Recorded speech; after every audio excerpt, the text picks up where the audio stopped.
The fact that every single PlayStation 5 sitting under a television right now is essentially a cooling miracle held together by a substance so volatile it would eat through a laptop in seconds is actually insane, and I'm serious. Because if you think about it, we have spent the last 4 years obsessing over teraflops, ray tracing, and 4K resolutions, while ignoring the most dangerous piece of engineering Sony has ever attempted. This isn't just about a fast SSD or a fancy controller. This is the story of how Sony built a machine that is constantly fighting its own physics, and the secret they had to hide inside the chassis just to keep the silicon from melting. To understand why this matters, you have to look at how we got here. In the early 2000s, cooling a console was an afterthought. The PlayStation 2 used a basic fan and a slab of aluminium because it was only drawing about 35 watts of power. It was efficient, quiet, and simple. But as we moved into the PS3 and PS4 eras, the power draw skyrocketed. By the time we reached the PS4 Pro, we were dealing with the jet engine phenomenon. You've heard it,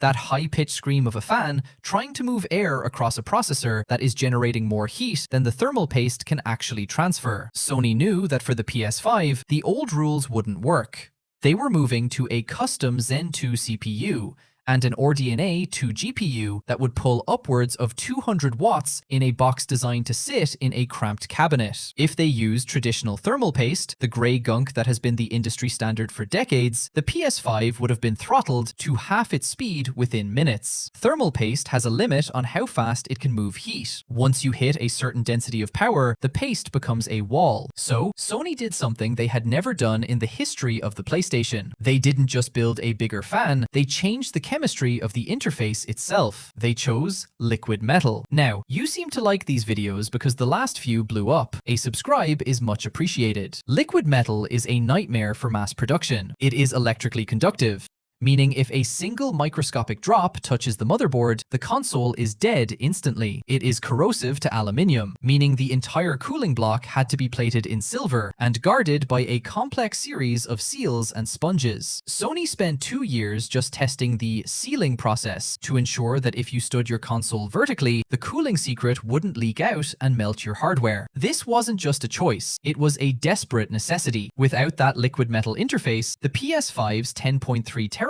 would be a theoretical number, not a reality. But the thermal solution is only half of the secret. The part nobody talks about is the I/O complex, the Kraken of the machine. Everyone focuses on the SSD speed, 5.5 gigabytes per second. It sounds fast, but speed is useless without a brain to manage it. In the PS4 era, the CPU spent a massive amount of its energy just decompressing data coming off the hard drive. It was a bottleneck that forced developers to build those hidden loading tricks we've talked about, the slow elevator rides in God of War or the tight crevices in The Last of Us. In the PS5, Sony hid a dedicated custom silicon block that handles nothing but data movement. It has its own memory controllers, its own DMA controllers, and its own decompression engines. This is the secret that actually enables the 60 frames per second targets we expect. It offloads the work of roughly 3 Zen 2 CPU cores. When you see a game like Spider-Man 2 swinging through the city at 30 miles per hour without a single stutter, you aren't just seeing a fast SSD. You are seeing a dedicated piece of hidden hardware doing the unglamorous engineering work that the main processor is too busy to handle. However, when you push architecture this hard, the compromises start to appear in the software. Because the PS5 is a fixed box, developers are now hitting the same wall Rockstar hit with the PS3. The hardware is powerful, but it is also inflexible. Think about the way modern games actually render. To maintain that next-gen look, developers are relying on a complex scaffolding of tricks. We are seeing more performance versus quality modes than ever before. Why? Because even with liquid metal and a custom I/O block, the PS5 cannot actually run a true 4K 60 frames per second game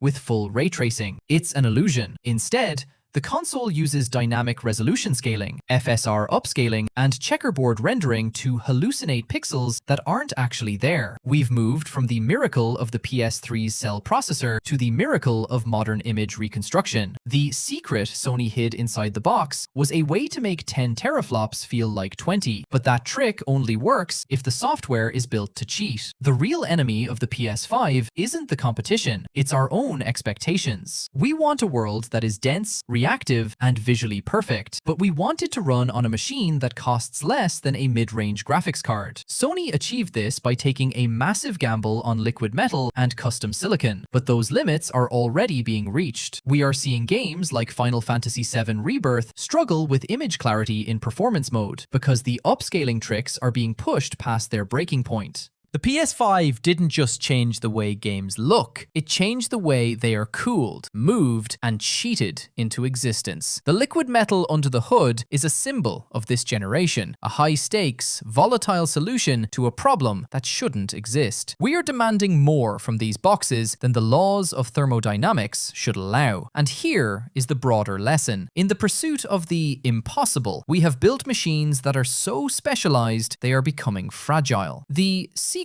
inside the PS5 is a reminder that engineering isn't just about raw power, it's about balance. It's about finding a way to keep a piece of silicon from melting while it tries to render a world that is too big for its own memory. Sony's gamble paid off. For now, the PS5 is a quiet, fast, and powerful machine that hides its struggles behind a layer of liquid metal and custom decompression blocks. But as we look toward the middle of this decade, the question isn't whether the secret will hold. The question is what Sony will have to hide inside the next box to keep the illusion alive. What do you think? Does the idea of liquid metal inside your console make you nervous? Or is it just the price of next-gen performance? Let me know in the comments. That's it for today. Subscribe if you like this kind of stuff. See you in the next one.